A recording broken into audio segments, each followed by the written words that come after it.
Ever have that moment? You know, when two stories you thought were totally separate suddenly click. Yeah, that feeling of connection. It's like signing a hidden thread. Exactly. And that's what we're chasing today. You've pointed us towards this really fascinating intersection. We've got the 1816 riots in Ely and Littleport, right here in England. And then this, well, frankly, bizarre global event called the Year Without a Summer. Right. So you sent over the Wikipedia page on the riots, super detailed, and an academic article that really unpacks this whole climate situation. And our mission, essentially, is to see how they connect, how one explains the other. And you hinted at some real aha moments. I mean, linking riots in Cambridgeshire to a volcano in Yeah. Indonesia, that sounds pretty wild. It is wild, but the evidence is compelling. It shows how something happening thousands of miles away can have these profound local impacts. Okay, so let's get into it. We're diving deep to figure out the causes, the consequences of these riots, all within the context of this incredibly weird year, 1816. And it's captivating because those Ely and Littleport disturbances, they weren't just random acts of violence. They were like a symptom of a much bigger global problem. A consequence of this huge environmental shockwave. Absolutely. A massive climate event triggering social unrest. So let's start local. The Ely and Littleport riots. What were the immediate triggers on the ground in the Isle of Ely? Well, the Wikipedia article nails the key things. Yeah. Really high unemployment and the cost of grain just going up and up. This was May 1816, and it links this to the general unrest after the Napoleonic Wars ended, right? Really? Lots of soldiers coming home, economy in flux. Precisely. The end of the wars caused huge economic disruption across Europe. In England, you had things like the Corn Laws, Ah, yes, protecting British grain prices by taxing imports. which meant even with bad harvests, bread prices stayed painfully high. And then you add in the Poor Laws keeping wages down. A perfect storm, basically, especially for farm workers and returning soldiers. Yeah, the article even mentions a report from early 1816 describing the deplorable state of the poor. Just no work. And the timing. Wheat prices were already high, then shot up again right when the riots happened in May. Wages weren't keeping pace. People couldn't afford bread. Simple as that. Basic survival was becoming impossible for many. So how desperate were people? Let's look at Littleport. The article says it kicked off at the Globe Inn. Yeah, it seems like alcohol fueled some initial anger. And it was directed at a specific person first, Henry Martin, a local farmer. And significantly, he used to be the overseer of the poor. Exactly. Making him a very visible target for people's anger and frustration about their situation. The resentment quickly spread. The descriptions are pretty vivid. Someone blowing a horn to gather people. Like a call to action. Then going house to house, intimidating wealthier residents, demanding money, smashing windows at a shop owned by someone named Minji. Throwing property out into the street, That's Mr. true. Clark's possessions, I think. Real targeted anger. And then Josiah Dewey's place. Reverend Vauchel tried to intervene. Read the Riot Act. He did. But they just ignored him.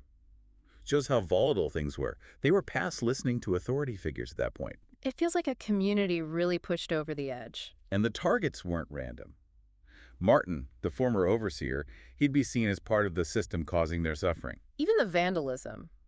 It wasn't just chaos, maybe. More like lashing out at symbols of wealth or authority. Very likely. And some acts were incredibly personal, like breaking into Rebecca Waterlow's house specifically looking for Harry Martin or robbing Rebecca Cutlack. It wasn't just abstract protest. It gets darker, though. Targeting a disabled man, Mr. Sindel, frightening his housekeeper. Which speaks to the breakdown of, well, normal social constraints under that kind of pressure. But then there's this odd moment with Mr. Little, the nice old gentleman. He just gives them £2. And they move on. Bizarre. Yeah. But then they go and demolish Robert Speechley's furniture. So not entirely rational, perhaps. And the attack on Reverend Rachel's house late at night, that seems like a major escalation. Absolutely. Him and his family having to flee, the house ransacked, silverware stolen. That's serious. And he later sued the local authorities for damages, over £700. He did, which, ironically, the article notes, just caused more resentment because local taxes had to go up to pay for it. Wow. So even trying to fix the damage backfired. It did. And then stopping and robbing that post-chase, carrying Hugh Robert Evans and Henry Martin returning from Downham. Shows maybe growing desperation or just boldness. Maybe both. Things were clearly spiraling. And then it spills over into Ely itself. Yeah, they steal a wagon, horses, grab some fowling guns. It's like a makeshift mob heading for the town. And this John Dennis emerges as a leader figure. Seems so. He's named as leading the march into Ely early the next morning, May 23rd. Reverend Metcalf tries the riot act again in Ely. Same result. Ignored. Their demands were clear, though.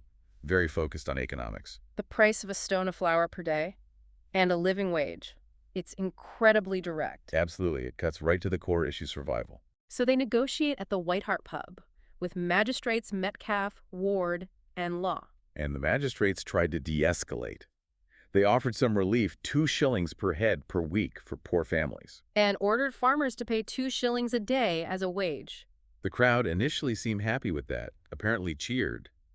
But the trouble wasn't over. Right, intimidation, some stealing continued, suggests the trust wasn't really there. Or the relief wasn't seen as enough, or maybe just the momentum of the crowd. And Henry Law rushing off to London for help. That shows the local magistrates were really worried, losing control. Definitely. And Lord Sidmouth, the Home Secretary, initially seemed unconvinced, but then sent Reverend Sir Henry Bate Dudley back with Law. Dudley. Wasn't he known as the Fighting Parson? A magistrate himself? That's him. A sign that the government was now taking it very seriously indeed. They were sending in someone known for being tough. Okay, so order gets restored in Littleport the next day, May 24th.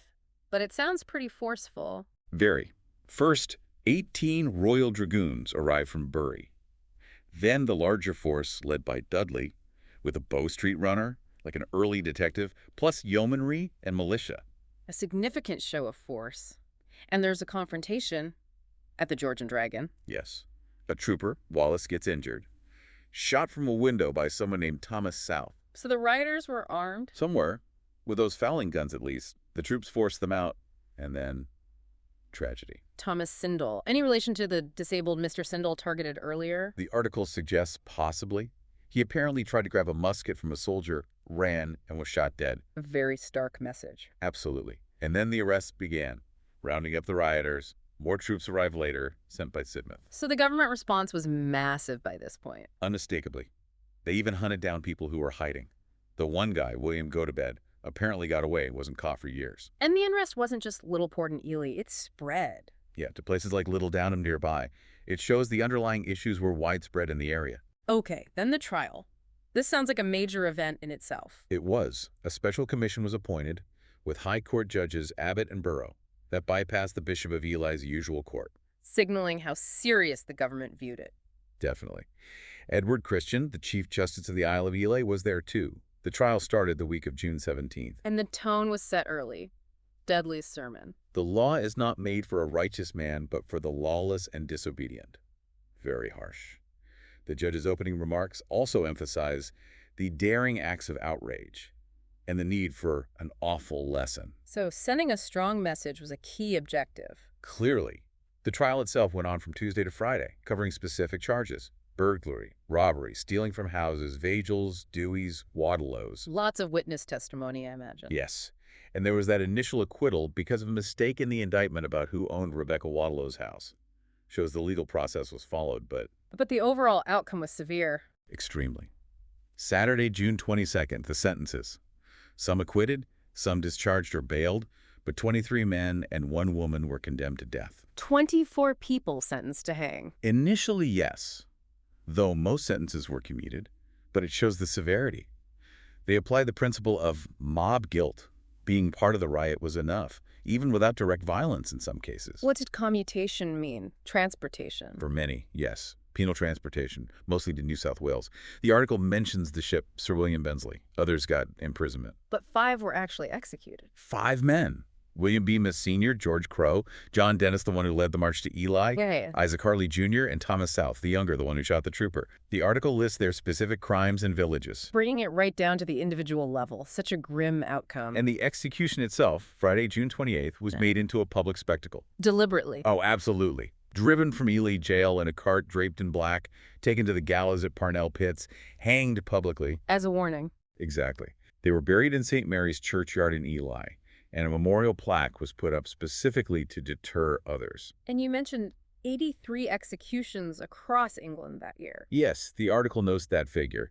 It puts the Ely events into a context of wider social tension and harsh legal responses in 1816. What about the aftermath for others, those transported? Well, first they were sent to a prison hulk, the Justitia, Apparently, locals complained about that, so they were sent back to Ely Jail before finally being transported. A bureaucratic mess on top of everything. Seems like it.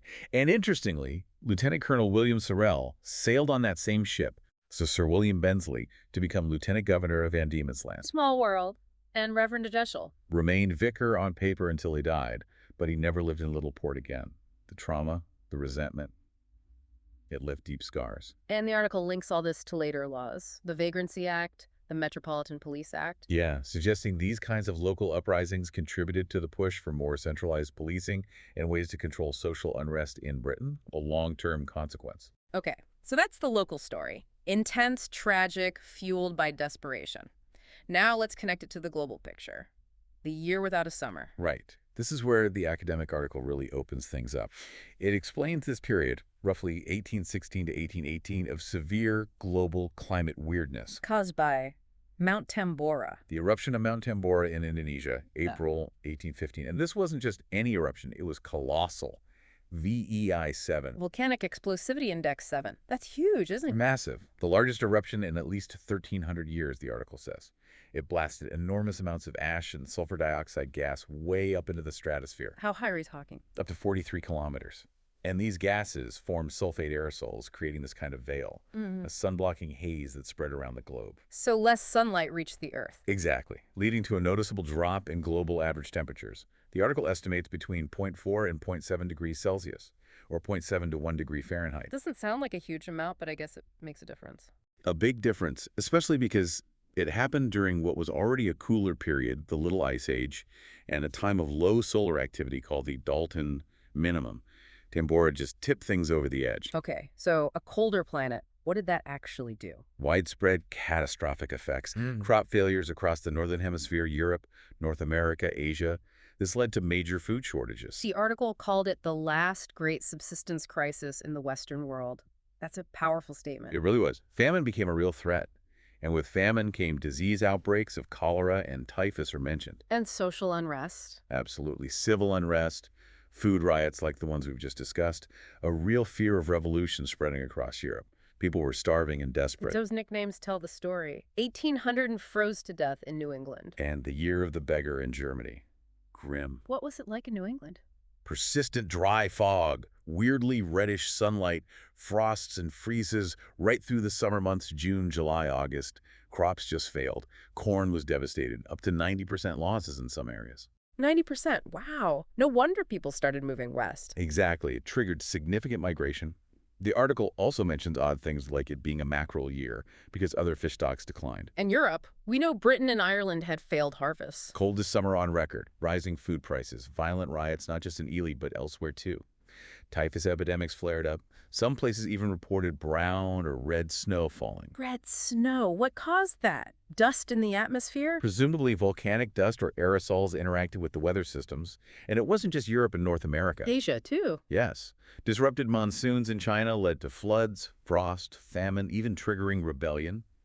India's monsoon was delayed, causing crop failures and helping the spread of a new strain of cholera. Even Bengal saw unusual cold and snow. It's staggering. Truly global impact. It is. And this is the direct link back to Ely and Littleport. Those high grain prices, the lack of work, they weren't just post-war economics. They were massively worsened by this global harvest failure. Precisely. The volcanic winter caused by Tambora crippled agriculture worldwide. The desperation in Cambridgeshire was a local manifestation of a global crisis. So the people rioting there weren't just angry about local landlords or the poor laws. They were victims of a climate catastrophe originating thousands of miles away. That's the core connection. Their suffering was amplified enormously by this external shock. It pushed an already stressed system past the breaking point. That really is the aha moment, isn't it? Seeing that direct line from Tambora to the Ely courthouse. It changes how you view the riots entirely. Not just isolated unrest, but part of a worldwide pattern of desperation. Did the articles mention any other impacts? Cultural ones? Yes, quite a few fascinating ones. That famously dreary summer in Switzerland in 1816. That's when Mary Shelley, Lord Byron, and their circle were stuck indoors. And Shelley wrote Frankenstein. Exactly. The article suggests the creature itself could almost symbolize the hungry, dispossessed masses created by this crisis. That's quite a thought. And Byron? He wrote his poem, Darkness, directly inspired by the gloom of 1816. It's a bleak vision of climate change and the collapse of human society. Wow. And what about the bicycle precursor, the Draisine? There's speculation that Carl Dreis invented it, partly because the lack of oats, due to crop failures, made horses scarce and expensive, a human-powered alternative. Necessity is the mother of invention, maybe. Perhaps. And some mention a shift to darker colors in paintings around that time, reflecting the general mood. And the U.S. migration impact. Yeah, the westward movement, spurred by the failed harvests in the East, potentially had long-term effects, maybe influencing the anti-slavery movement or even indirectly the founding of the Mormon Church later on. It's speculative, but shows the potential reach. It's incredible how one event could ripple outwards in so many ways. And bringing it back to England, the academic piece mentions other riots too. Armed farm workers marching under bread or blood banners elsewhere in East Anglia. Holding magistrates hostage, clashing with militia. Yes, so Ely and Littleport weren't unique. They were part of a regional wave of unrest, all linked back to that same root cause, Tambora-induced famine. Okay, let's try and sum this up clearly. The Ely and Littleport riots of 1816. They look local at first glance. Unemployment, high food prices after the Napoleonic Wars. But when you zoom out, you see they were happening during the year without a summer, this global climate disruption caused by Tambora's eruption, Which led to catastrophic harvest failures worldwide. driving up food prices everywhere, including England, and making existing economic hardship much, much worse. That hardship boiled over into violence in places like Ely and Littleport. So the local unrest was a direct symptom of a global climate event. That volcano in Indonesia is inextricably linked to the gallows in Ely. That's the connection, the aha moment. A local tragedy deeply interwoven with a global natural disaster. It wasn't just about local politics or economics, it was about the environment fundamentally disrupting society. And the sources touch on the aftermath, shifts in law enforcement, public health thinking, even influencing literature and art. The ripples spread far beyond 1816. Absolutely. The effects lingered for years, shaping society in subtle and not so subtle ways. It really makes you think, doesn't it? It leaves us with a question for you, listening. How often do we look at events happening in our town, our region, without maybe considering the bigger picture? Yeah, what larger forces, environmental, economic, global, might be influencing things in ways that aren't immediately obvious? What can this story from 1816 teach us about how connected human society is to the natural world? Especially when facing major environmental shifts. Think about it. Are there other historical moments where local conflicts might have had hidden, broader roots we often overlook? Something to definitely mull over.